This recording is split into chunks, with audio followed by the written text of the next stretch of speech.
আসন্ন কৌশিকী অমাবস্যাকে সামনে রেখে টিআরডিএ তারাপীঠ মন্দির কমিটি মানুষের কি পরিষেবা দিতে পারে সেটা নিয়ে বিস্তারিত আলোচনা হয়েছে। গতবার 70 লক্ষ টাকা খরচ করে তৎকালীন টিআরডিএ এবং সেই শাসক দল তারা একটা টাকা পয়সার দুর্নীতি করেছে। এইবারে সেই খরচটা 70 লক্ষ টাকার খরচ এবারে 3400 লাখ টাকায় এমইডিকে দিয়ে টেন্ডার করে একই কাজ তার থেকে বেশি কাজ করছে টিআরডিএ,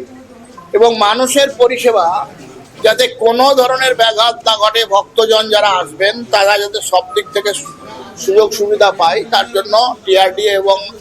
আমাদের পশ্চিমবঙ্গ সরকার, রাজ্যের যশস্বী মুখ্যমন্ত্রী, পশ্চিমবাংলার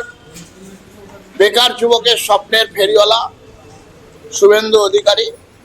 তিনি পশ্চিমবাংলায় যেভাবে সনাতনী সংস্কৃতিকে সবার কাছে পৌঁছে দেওয়ার চিন্তা ভাবনা করেছেন, এই তারাপীঠের কৌশিকী অমাবস্যাকে কেন্দ্র করে রাজ্য সরকার সহায়তা করে মন্দির কমিটিকে সঙ্গে নিয়ে, টিআরডিএকে সঙ্গে নিয়ে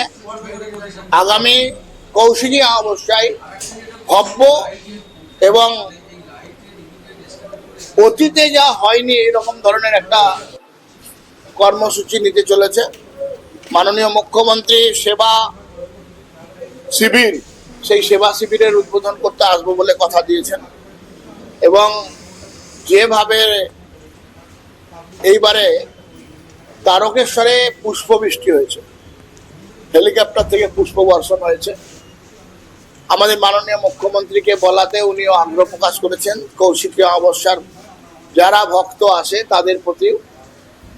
আমাদের সরকার পুষ্প বর্ষণ করবে, এবং সব দিক থেকে পরিষেবা, যে জায়গায় লাইট খারাপ আছে, জলের ব্যবস্থা নাই, ড্রেন জাম আছে, এবং একটা স্বেচ্ছাসেবী সংস্থা তারা স্বেচ্ছায় সেবা দেওয়ার জন্য মানসিকতা নিয়ে আগামী সময় তারাপীঠ যাতে পরিষ্কার পরিচ্ছন্ন হয় তার ব্যবস্থা করবে। বিস্তারিত আলোচনা হয়েছে টিআরডিএ এর মাধ্যমে মানুষের কাছে সেবাকে পৌঁছে দেওয়ার জন্য।